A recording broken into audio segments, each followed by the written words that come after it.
Parang namin itong tunay na tunay. Ay, nang mga talong. Kunwari na tunay, oh. Flex. Yung pa'y talong. Ikaw mga din eh. Mars, kaya pa? Yan.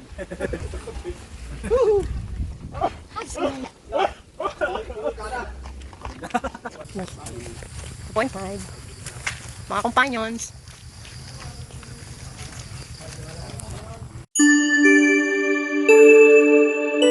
Isang maulang araw na naman sa atin mga Friday nga ay napagdesisyon na namin na bumalik sa Silva Hot Spring Resort sa natural hot spring. At nga na ganito ang panahon pero sumisikat na si Haring Araw. Pinakaramdaman nga muna namin bago nga kami mga sigura. At pinagbigyan nga kami ni Lord. At maya-maya pa nga nandito na rin yung aking kumari. Sa Chikot nga kami sasakay dahil baka biglang bumuhos ang Sila ulan. Habibi na nga lang ang gagamit ng motor or sila na lang ang pamotor. At this time mga karimix planado na to. At maaga nga sana kami aalis kaya lang kasi nga masama ang panahon at nag-uulan kaya nintay pa namin tumila. OTW at Flex ko ang kumari ko na lagi kong or madalas kong kasama sa layasan. At ang baby Junakis ko na talaga naman kagigising-gising lamang. Kaya wala pa sa mood. At syempre, hindi pwedeng mawawala ang ating bigating driver. Na si Kuya Aaron, shoutout sa iyo. Ay, poging driver daw pala.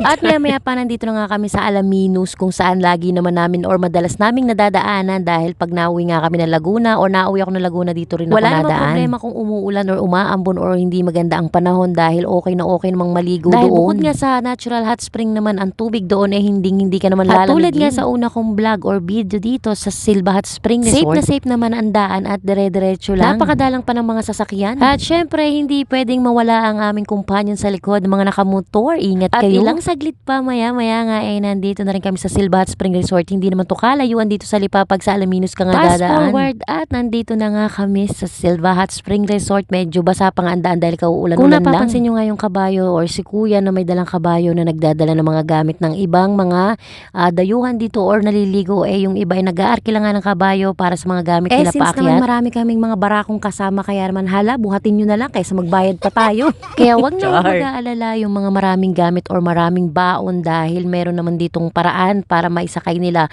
or meron silang bangkulong or yun nga yung kabayo. At maganda rin naman yung daan, may palusong lang talaga at maya pa nga nandito na nga kami at naka-reserve naman kami this time kaya naman okay na okay at dire-diretso lang kami. Na nga natin, nandito na nga kami sa cottage na aming wala nga kami dalang mga paper plate. Sabi ko ang dami ng puno ng saging doon kaya magbudel pa na lang tayo. Sa tubig ang cottage na na-reserve namin malawak at malaki. Sa halagang 500. At sa gawing dito naman ito't nag-iihaw ang aming mga bigating boss. At syempre habang busy-busyhan ang lahat, ito nga at dito naman kami sa cottage nag-iintindi. Maya pa nga ay ito't ready na ang aming boodle fight for today's video. Magpapakabusog-lusog nga muna tayo mga karimix bago tayo lumusong sa tubig. Diba? Hindi lang natural hot spring, natural plate pa. Dahon na lamang. Kesa nga magbitbit ka pa ng mga paper plate o kung ano pa nating patagalin.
At nang makatapos nga kami lahat makakain, syempre nag-impisan at naglubluban na nga kami dito Flex ng ko nga bahagya. itong Si Kuya Aaron na talagang hindi na umahon.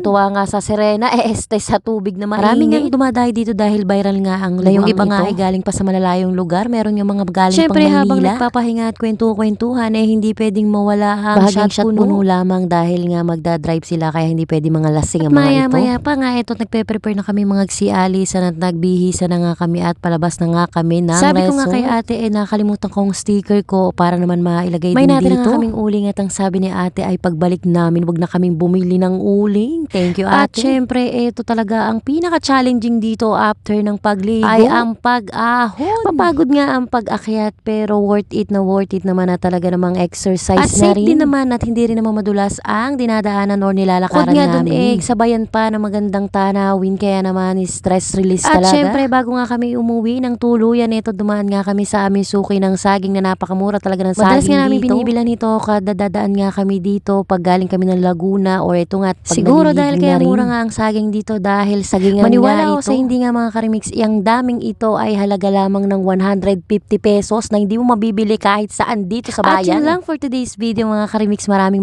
salamat sa panonood.